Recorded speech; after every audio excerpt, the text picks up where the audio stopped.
സീമോളുടെ toys ഒക്കെ ഒന്ന് അടുക്കിപ്പറക്കി വെക്കാൻ വിചാരിച്ചു. എത്ര അടുക്കിപ്പറക്കി വെച്ചാലും കുറച്ച് കഴിഞ്ഞിട്ട് അത് വലിച്ചു വാരിയിടുന്നതാണ് സീമോളുടെ ഇപ്പോഴത്തെ ഹോബി. എല്ലാം കുഞ്ഞുമക്കളുടെ വീട്ടിൽ സെയിം അവസ്ഥ തന്നെ ആയിരിക്കും. നമ്മൾ എത്ര ഒതുക്കി വെച്ചാലും അത് ഒതുങ്ങി ഇരിക്കത്തില്ല. അപ്പം ഞാൻ വൃത്തിയാക്കുന്ന ഇടയ്ക്ക് സീമോൾ എങ്ങനെയൊക്കെയോ വലിഞ്ഞ് കയറി അതിനകത്ത് ഇരിക്കാൻ ശ്രമിക്കുന്നുണ്ട്. ലാസ്റ്റ് ഞാൻ തന്നെ ഇരുത്തി അതിനകത്ത്. ഈ ജീപ്പ് നമ്മൾ സീമോൾ ഫസ്റ്റ് ബർത്ത്ഡേക്ക് വാങ്ങിച്ചതാണ്. അധികം അങ്ങനെ നമ്മൾ പുറത്തിട്ട് ഓട്ടിക്കാറില്ല. അകത്ത് തന്നെ കുറച്ച് ടൈം അങ്ങോട്ടും ഇങ്ങോട്ടൊന്ന് ഓട്ടിക്കും.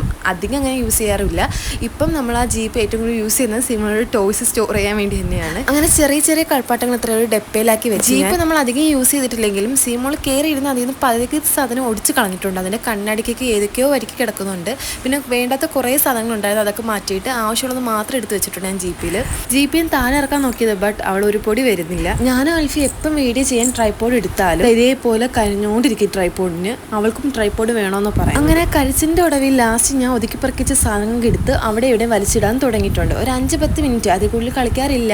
കുറച്ച് കഴിയുമ്പോൾ ദേഷ്യം വരുമ്പോൾ ഇത് അങ്ങോട്ടും ഇങ്ങോട്ടും എടുത്ത് ഇറയിലാണ് ഇപ്പോഴത്തെ സ്ഥിരം കലാപരിപാടി. പിന്നെ ഇതൊക്കെ ഒന്ന് ഒതുക്കി പറക്കി ലാസ്റ്റ് സീമോൾ കാണാത്ത രീതിയിലാണ് ഇത് വെക്കാറുള്ളത്. അങ്ങനെ ക്ലീനിങ് പരിപാടി കഴിഞ്ഞ ശേഷം അടുത്ത സീക്ക് ഫുഡ് കൊടുക്കുന്നതാണ്. കാരണം കുറച്ച് ടൈം എടുത്തിട്ടാണ് സീമോൾക്ക് ഫുഡ് കൊടുക്കാൻ പറ്റൂ. അത് അങ്ങനെ കഴിക്കുന്ന കൂട്ടത്തിലല്ല സീമോൾ. എന്തൊക്കെയോ പറഞ്ഞാണ് കഴിപ്പിക്കുന്നത്. അപ്പോൾ ഇതാണ് നൈറ്റ് പരിപാടി സീമോളുടെ. അപ്പോൾ നെക്സ്റ്റ് ഒരു വീഡിയോ ആയിട്ട് വരുന്നവരെ ബൈ ബൈ.